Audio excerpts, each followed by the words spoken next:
Bem, boa tarde, aqui estamos novamente. O meu nome é Ricardo Alves, estamos aqui hoje é dia 29 de abril de 2020 e estamos aqui para a nossa quarta sessão do ciclo de sessões cujo tema é Educar para uma Pandemia da Felicidade. Temos tido vários temas ao longo destas semanas de confinamento. Estamos confinados nas nossas casas, embora também no nosso pensamento, nos nossos projetos e em tantas outras coisas que podemos fazer, mesmo dentro das nossas casas, estamos perfeitamente livres, não é? E hoje eu trazia um tema que também parece-me que é interessante e muito importante para o futuro e que tem a ver com empreendedocar. O que é isto de empreendedocar? É basicamente adotar determinados princípios do empreendedorismo e aplicando esses princípios na área da educação. Mas antes disso, vocês sabem que nos últimos anos ouvimos falar cada vez mais, já estou a ver aqui uma série de pessoas aqui a acompanhar o direto, ainda bem, pessoas conhecidas, pessoas meio que eu não conheço, mas então, voltando aqui à questão de empreendedocar. Vocês, nos últimos anos, temos ouvido falar muito de empreendedorismo, não é? Muitas vezes o termo empreendedorismo está intimamente relacionado e mais relacionado no âmbito empresarial. Ouvimos mais falar de empreendedorismo no âmbito empresarial, tem a ver com processos de implementar novos negócios, mudanças num negócio, pode ser a questão num negócio poder reinventar o negócio, vender algo, apresentar algo diferente, vender de forma diferente, alterar processos. E não há dúvidas que, por exemplo, nesta altura, eu acho que a nossa sociedade em geral, as empresas em particular, vão precisar de muito empreendedorismo, porque provavelmente aquelas que não forem suficientemente empreendedoras podem inclusive correr o risco de não persistirem no mercado com a crise que aí se avizinha. E não há dúvidas que esta crise também traz oportunidades das empresas se reinventarem, de se reorganizarem. É evidente também nesta questão do empreendedorismo que tem a ver com criar algo diferente, criar algo com valor. Também há um grau de risco para que as mudanças possam operar e há também a chamada inovação. E, portanto, a parte do empreendedorismo, fazendo a ponto com a parte com a componente de educação. Como sabemos, o termo de educar vem da palavra educar, que basicamente tem a ver com criar, tem a ver com liderar, tem a ver com instruir, tem a ver com transformar, e claramente encontramos aqui algumas pontes com o termo de empreendedorismo. E ao fim e ao cabo, o que é que se pretende com empreendedocar ou empreendedocação? É precisamente poder juntar estas duas perspectivas e poder, no âmbito da educação, como sabemos, é através da educação que nós formamos pessoas, é através da educação que nós, ao fim e ao cabo, formamos e garantimos o futuro das nossas gerações, o futuro do país e o nosso futuro também. E não há dúvidas que se nós pudermos fazer melhor, se pudermos adicionar valor naquilo que é o fenómeno educativo, criar coisas diferentes a nível de educação, até por uma questão que é muito simples, que é, hoje em dia, nós professores, eu sou professor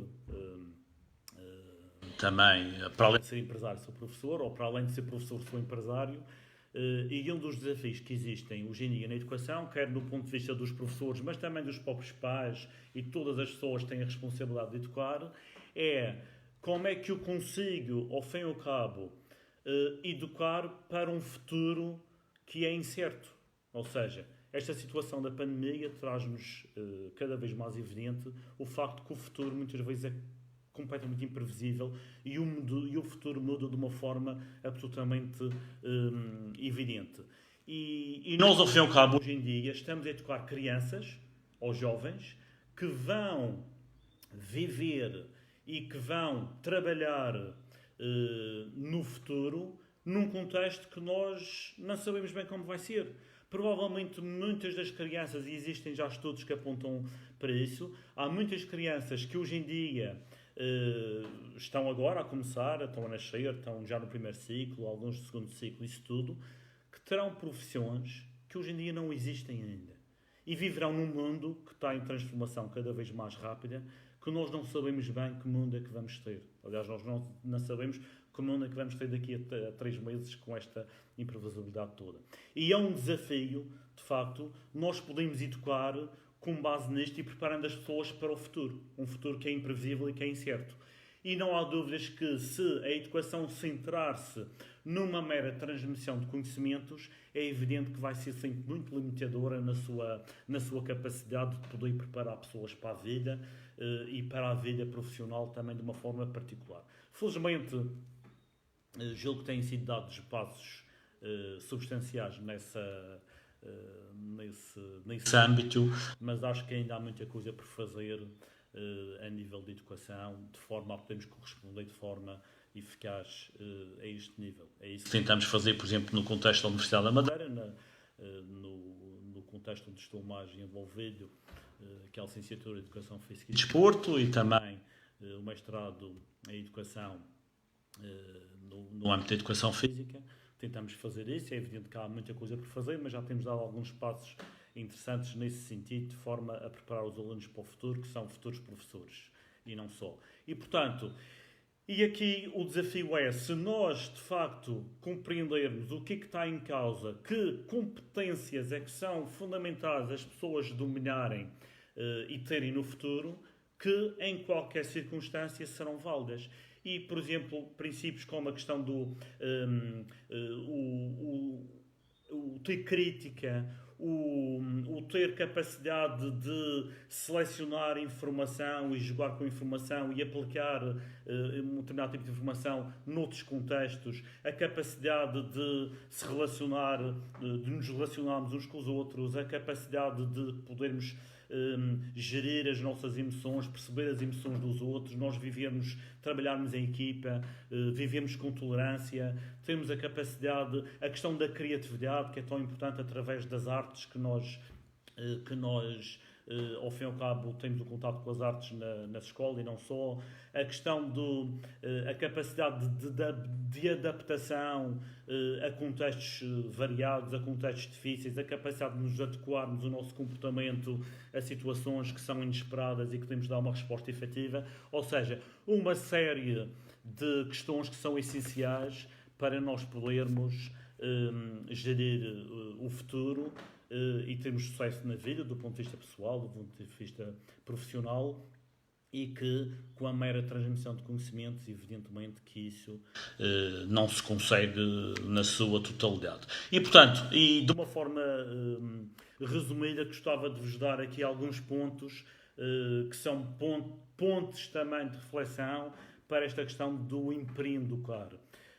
E que tem a ver com vários princípios que me parecem importantes, que se adequam ao empreendedorismo e também à empreendedoração. E, aliás, é importante, o espírito empreendedor é importante nós termos em tudo, até para nós mantermos e reinventarmos as nossas relações, para serem relações duradouras, etc. Portanto, há um conjunto de princípios que nós, para podermos perdurar como as próprias empresas, é importante que consigamos fazer. E, portanto, começando, por exemplo, pela questão da abertura para aceitarmos desafios.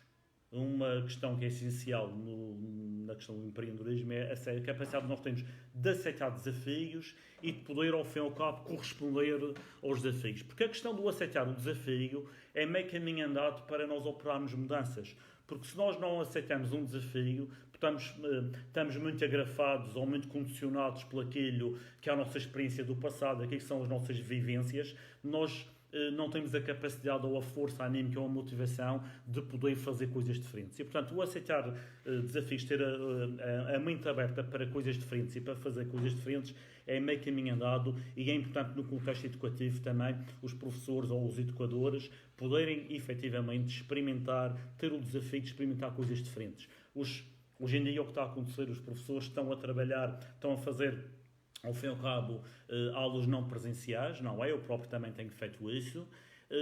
E é um desafio enorme e há casos que de facto as coisas estão a funcionar com alguma dificuldade, como é evidente, é uma mudança, mas eu acho que há grandes potencialidades também nesta questão, nestas aulas não presenciais. Por exemplo, apesar de não haver uma proximidade tão grande, há uma coisa que é fantástica, que é nós temos a capacidade de todas as pessoas, quer o professor, quer os alunos todos, poderem estar em todo o momento a verem todas as pessoas, a ver a cara de todas as pessoas, numa sala tipo que é muito uma sala tradicional. Ao fim e ao cabo, o professor está de um lado, os alunos estão do outro. Um aluno, quando fala, os outros não veem a cara dele normalmente, ou olham para o lado, ou veem as costas dele, ou ele está a falar, só está a olhar para o professor, e assim há uma interação maior. E portanto, isto para vos dizer que estas questões de facto têm um lado positivo. E a nossa capacidade também de ver o lado positivo das coisas, o copo meio cheio, é fundamental.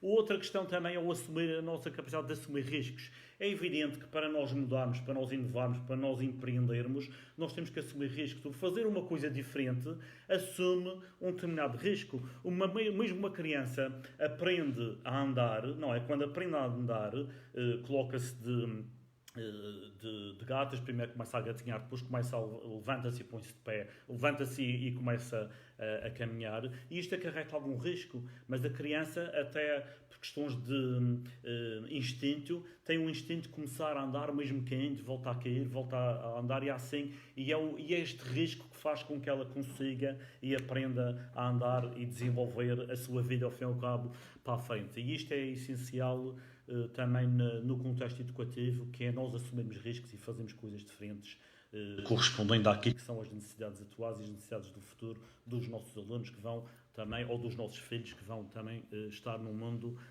em que nós não sabemos bem o que é que vai acontecer. A outra questão também é importante uma autoconfiança. É evidente que nós, para aceitar desafios e para assumir riscos, também é preciso termos alguma confiança que nós temos alguma capacidade de corresponder àquilo que são os desafios. E isto também é algo fundamental, e a autoconfiança muitas vezes pode acontecer com muito trabalho, que é, podem existir pessoas que têm mais facilidade para algumas situações, têm mais alguma facilidade porque dominam mais determinado tipo de coisa, mas o ter autoconfiança muitas vezes faz-se através de muito trabalho. Eu costumo dizer aos meus alunos da universidade que é, os alunos que têm dificuldade em se expor, em falar em público, são esses ali que pensar que vão apresentar um trabalho para 20 e tal pessoas, isso já evidentemente causa muita ansiedade.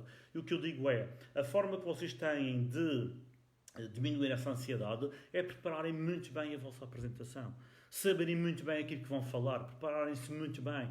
Se for preciso, à frente do espelho, com a família, apresentam para receberem feedbacks e para treinarem também a sua apresentação. E, portanto, esta coisa que também, esta autoconfiança só existe de forma inata, há pessoas que tendencialmente são mais autoconfiantes, mas a autoconfiança também vai-se construindo com muito trabalho, com muita dedicação, com persistência, etc. A outra questão que também parece que é importante tem a ver com a inteligência emocional.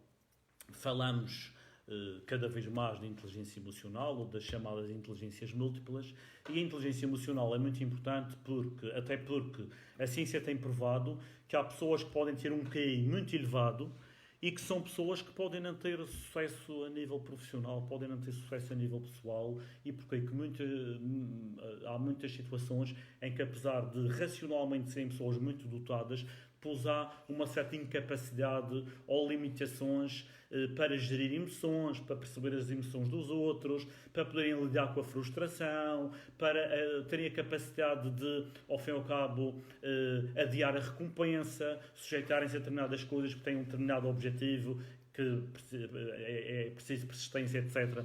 E, portanto, pessoas que têm dificuldade na relação com os outros, e tudo isto está relacionado com o processo emocional também, relacional, e no processo de gerir emoções e conseguir perceber as emoções dos outros. E isto é fundamental também nós aos nossos filhos, aos nossos alunos, podermos dotá-los destas ferramentas. E muitas vezes estas ferramentas são adquiridas através do exemplo daquilo que nós fazemos, como fazemos, o que dizemos, e também das situações que podemos provocar de forma a que as crianças possam, e os jovens, possam, ao fim e ao cabo, testar e treinar este tipo de competências que são absolutamente fundamentais e que são relacionadas com outra questão que tem a ver com as habilidades sociais.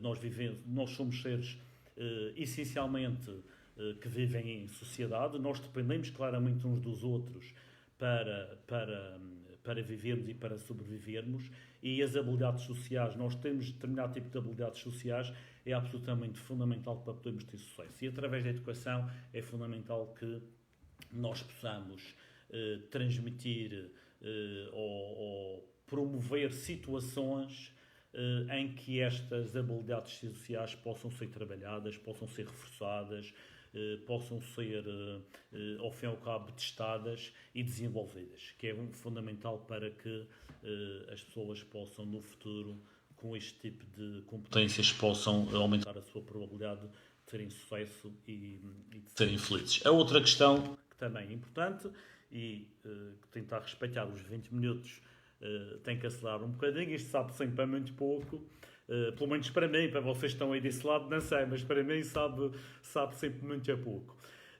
Que tem a ver com o criar, a capacidade de criatividade. E isto é uma das questões, o processo criativo é algo que é fundamental, não é só nas artes, não é só no desporto, a criatividade no desporto é absolutamente fundamental. Por exemplo, atletas que chegam ao nível do Cristiano Ronaldo são atletas que, para além de terem skills motores muito desenvolvidos, têm um índice de criatividade absolutamente fantástico. E é esta criatividade que faz com que sejam imprevisíveis, a imprevisibilidade daquilo que fazem, e é nesta imprevisibilidade, associando com os skills que têm motores e técnicos, etc., que fazem com que sejam, de facto, excepcionais. E a capacidade criativa e não limitar a capacidade criativa das crianças, inclusive estimular a capacidade criativa das crianças e dos jovens, é algo que é fundamental, e isto também deve-se fazer e estimular no contexto educativo. E, portanto, cada vez mais aquela perspectiva de o marrar, o ter que saber, ter que explicar, ter que dar uma resposta de acordo com aquilo que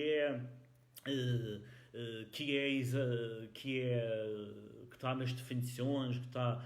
A matemática, mesmo assim a matemática há várias formas e formas variadas e algo criativas de resolver o mesmo problema com o mesmo resultado. Mas é fundamental que nós possamos desenvolver o gosto e a percepção que o processo criativo é fundamental para o nosso equilíbrio, para o nosso sucesso, para a nossa felicidade. As pessoas provavelmente estão em confinamento e que estão a superar melhor esta fase, podem ser pessoas que tenham maior criatividade do que as outras. Têm criatividade de como é que dentro de 4 paredes nós conseguimos fazer exercício, fazer atividades em família variadas, como é que eu consigo, com as limitações a nível profissional que eu tenho, como é que eu consigo, através do meu processo criativo, pôr os alunos a cooperar, a trabalhar, a fazer coisas em que depois tenham reflexo para além das aulas e que tenham reflexo até mesmo nesta situação de confinamento, que possam alterar o seu dia-a-dia para melhor. Ou seja, a questão do processo criativo é absolutamente fundamental. A outra questão, e entrando aqui nas últimas 3, uma delas é a dedicação, o ser dedicado. Para podermos inovar com sucesso, para podermos ser empreendedores, para além de todas as outras questões que eu já tenho falado, é preciso nos dedicarmos às coisas. É preciso investir tempo nas coisas. O tempo é algo fundamental. É por isso a chamada sabedoria, que com a idade é que se atinge, que muitas vezes está na origem de alguns conflitos de gerações. Os mais velhos é que pensam que os mais novos não sabem nada da vida, os mais novos pensam que os mais velhos já não sabem nada, já estão desatualizados, mas não há dúvidas que há aqui uma questão que é: o tempo é fundamental. Amadurecer, nenhuma fruta que seja amadurecida por processos artificiais é tão boa e é tão rica como uma fruta que é amadurecida na árvore, com tempo, como deve ser. Nós hoje em dia conseguimos produzir, por exemplo, um frango, a indústria alimentar consegue produzir um frango em meia dúzia de semanas pronto para o consumo, mas não tem nada a ver com a qualidade do frango que é produzido por meios naturais. E a própria qualidade de vida desgraçada do frango que é produzido em tão pouco tempo também não tem nada a ver. Mas, e procurando chegar aqui ao fim, que já estou a ultrapassar o tempo, tenham paciência, ultrapassar o tempo, mas há duas questões que eu gostava de dizer que estão muito relacionadas. A primeira é ter persistência, e a segunda é acreditar. Ou seja, tudo aquilo que fazemos na vida, tudo, salvo seja, mas na generalidade das coisas que fazemos na vida, os desafios que temos pela frente, aquilo que superamos, tem a ver com duas coisas essenciais, que é, primeiro, a persistência e acreditar que é possível. Ou seja, ninguém investe em algo que não acredite que esse investimento vai ter determinado tipo de resultados. Mas também é preciso termos a capacidade de persistir quando erramos, persistirmos não no erro, mas em tentar, em fazer de forma diferente. Já tenho aqui a bateria, com pouca bateria no telemóvel, é o mesmo sinal que tenho que calar. Portanto, a persistência e o acreditar é absolutamente fundamental, e muitas vezes isto tem a ver, e na educação é fundamental nós transmitirmos às crianças que se fazem uma coisa que se não conseguem fazer, se eu persistir, se eu continuar a fazer, se eu continuar, mesmo que não seja uma perfeição, mas se eu continuar a fazer, se der o meu máximo de acordo com aquilo que são as minhas capacidades, eu consigo fazer. E eu consigo fazer melhor, eu vou fazendo cada vez melhor. E se eu for persistindo, eu vou fazendo cada vez melhor aquilo e terei cada vez mais sucesso. Não é desistindo das coisas que nós, ou não as enfrentando, que nós evoluímos. E isto é fundamental, que as crianças têm uma tendência muito grande, às vezes, quando não conseguem fazer uma coisa, sentem-se frustradas e abandonam essa coisa. E os pais, às vezes, os professores, muito bem intencionados, coitadinho, deixa estar, não faças. Não, é importante. Olha, mas não fizeste assim, mas tenta fazer então desta forma. Em vez de fazeres tão avançado, faz mais elementar. E eles vão ganhando motivação e vão ganhando capacidades e vão ganhando, de facto, outra segurança e vão evoluindo e vão persistindo. E pronto, já estou aqui atrasado 3 minutos em relação àquilo que era o meu limite. Peço desculpa por isso. Só para concluir, uma vez mais, gostaria que recordar, é importante vocês fazerem, se gostaram, fazerem gosto, é importante. Agora, quando mal acaba o vídeo, partilhem, se acham que é importante, os vossos amigos do Facebook poderem assistir. Também é uma forma de ajudar a divulgar mais estas coisas que podem não ser brilhantes, podem não ser fantásticas, mas são contributos práticos para nós refletirmos, para melhorarmos a nossa vida e para sermos mais felizes. E esse é o grande objetivo que está por trás disto. E, portanto, de hoje a 8 marcamos encontro para um outro tema. Ainda não sei qual é, mas porque há várias possibilidades, mas de hoje a 8 prometo que trago mais um tema que será potencialmente importante para a vida de todos nós. Até quarta-feira que vem, tudo bom, gozem bem o fim de semana, continuem em casa, com cuidado, e até de hoje a 8. Agora deixem-me ver como é que eu desligo isto. Isto era bom desligar.